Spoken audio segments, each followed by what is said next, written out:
Hi guys, welcome back to my channel.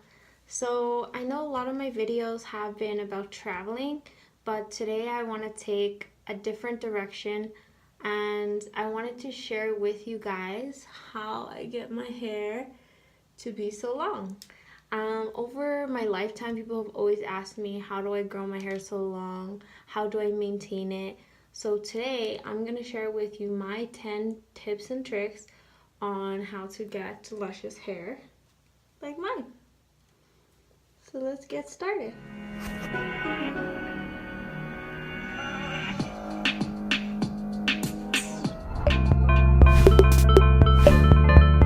So first I want to start off with telling you a little bit about my hair. So as you know, I am half First Nations and half Spanish. So my length and like the strengthness, they come from the First Nation side. The First Nation people that have amazing genetics for hair growth. And then on my Spanish side, I do get the red hair, so the color is natural and the texture, the straightness of it, it's all natural. So I don't straighten my hair and I don't color my hair.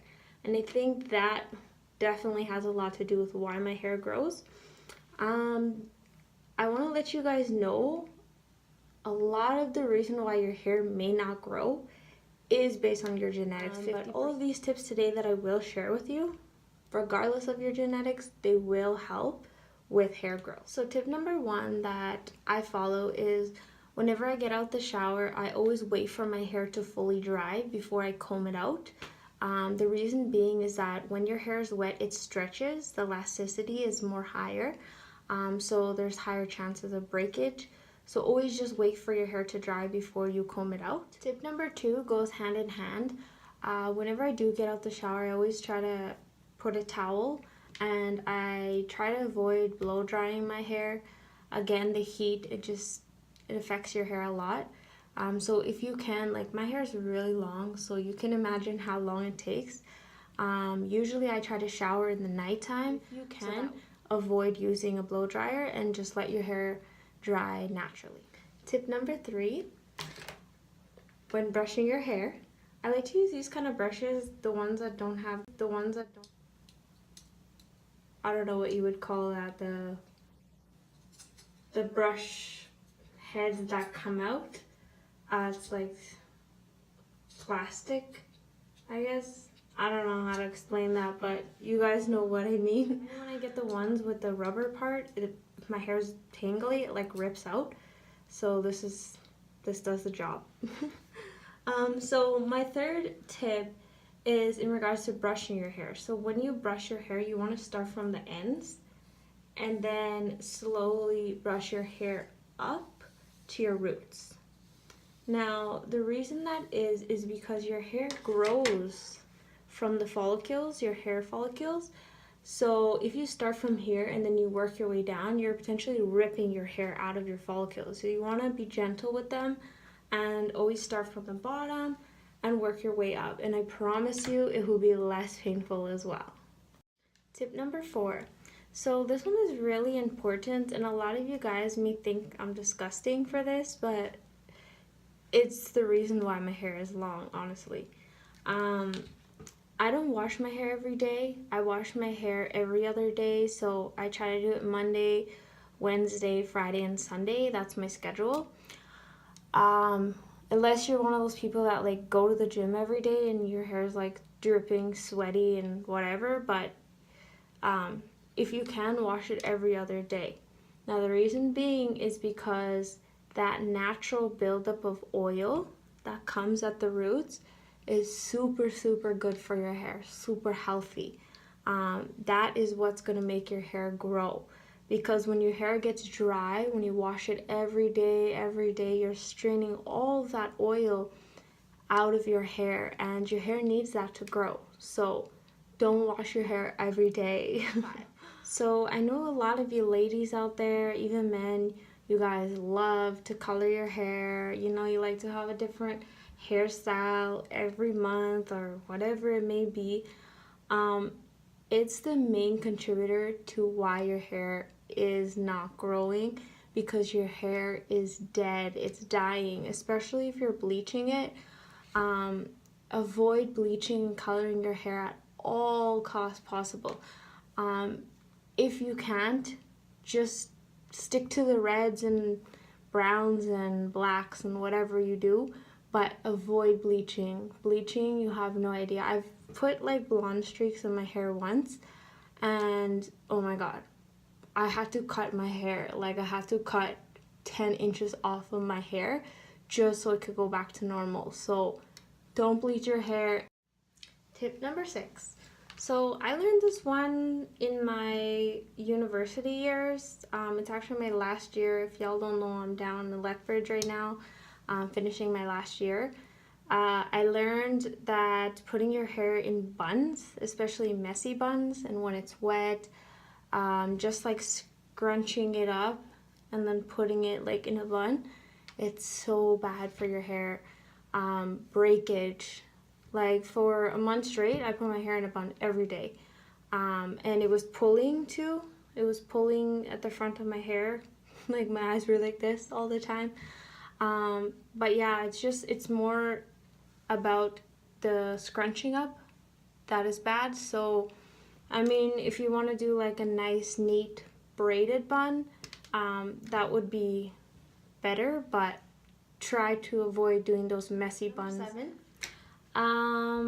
If you guys haven't heard, braiding your hair is actually one of the best things you can do to help your hair to grow. It has to be a little bit tighter though, and it has to be like from the roots, like cornrows. My mom used to braid my hair a lot when I was a little girl, pretty much every day. She didn't like my hair to be out because it got so tangly, and I never liked to brush my hair out. So she would always braid it, and it would be so tight. And I think that is why my hair grew. So it just like forces your hair to come out the follicles. Try to avoid. Tip number 8 goes hand in hand with the braiding. So it's just to try to avoid using straighteners or curlers. And if you are going to use them, make sure to put a heat protectant spray. Heat protectant spray is like a sunscreen for your hair. It's really, really important, and I learned that one the hard way. I've fried my hair before curling it, so just make sure that you use a heat protectant spray. And if you can avoid it, like what I usually do to get curls with my hair, because it takes like 2 hours to curl my hair, is I'll like put 2 French braids, then the next day I take it out and it's really curly. So there is other ways to get the effect. Try to avoid it, and if you can't, use the heat protectant spray. And here's a picture of the one that I use. Tip number 9 is the answer to one question that I get all the time, which is how often do I cut my hair and how much of my hair do I cut off? So the trick, ladies, first off, I want you to note that your hair does not grow from down here. It grows from up here, and I can't stress that enough. But at the same time, a lot of you ladies wait too long to cut your hair. Like, your hair is split all the way up to halfway up your hair, and then you cut it. No, the trick is, my trick is that I cut it every 4 months. So if you see my hair now, I have, you probably can't see, but I have no split ends, and it's starting to get a little dry, so I'm due for a cut. I don't wait for my split ends to come in. I don't know if you can see it, but it's all one length, and I don't layer my hair. So it's actually harder to cut at the layers because they go so high up. So when you get your hair cut, you may only cut the bottom and then you miss some of the layers. So layering is actually difficult to maintain. Hair I actually cut off. Obviously I have a lot of hair to work with compared to most girls, but I usually like to get like 3 to 4 inches cut off. I find that my hair bothers me a lot when it gets too long. Like, I like it just a little over my butt. I don't like it any longer, so 3 to 4 inches usually works. But for you ladies that maybe don't have as long hair, you want to try to get as much hair, wherever it's dry, you want to try to cut that dry part off. Or if you have split ends, cut all of your split ends off, all of them. That means if you have to get up a little shorter than you wanted, do it. Alright guys, tip number 10. I don't want to make this video too long, so I'll try to make it fast. But I think it's the key, it's the secret, I would say, to my hair growth, to my hair looking shiny and luscious and beautiful. So once or twice a month, I do a little treatment on my hair. So what I do is I use 2 eggs, I crack them into a bowl, and I use 2 tablespoons of extra virgin olive oil. And optional, you can also put a teaspoon of honey. I ran out of honey though, so I usually do put honey in it. And then you just mix it all up. Start at your roots and massage it into your scalp all over your hair. Keep it in your hair for 1 hour, and I usually do it at night. And then rinse it out. After you've rinsed it out, let it dry, and then you want to use 100% coconut oil. So I usually like it at room temperature because it's liquidy. And again, this one I start at my ends. It's gonna make your hair soft again, restore the moisture for you. So start at your ends and then work your way all the way to the top. Make sure your hair is lathered in it, like soak your hair in this. It's pretty expensive, like this little one is about 15-20 bucks. Make sure when you read the ingredients, it says 100% virgin coconut oil and nothing else. If there's chemicals and other things, it's not. Make sure it's 100%. And so once you have your hair all soaked in that, you want to wrap your hair in a bag. It sounds funny, but sometimes I put like saran wrap and I sleep like that all night. In the morning, I rinse it out, and your hair, you can even measure your hair. Like your hair will grow and your hair will be healthy and not dry anymore, as dry. So I do that once or twice a month, and that is my secret. And sometimes even when my hair starts to get a little dry, because this process takes a while and I get lazy to do it, I'll just dip my fingers in it, rub it, and then run that through my hair, and that helps too. Dandruff. So the last thing that I wanted to mention is the shampoos and conditioners that I use. I usually always try to use organic ones.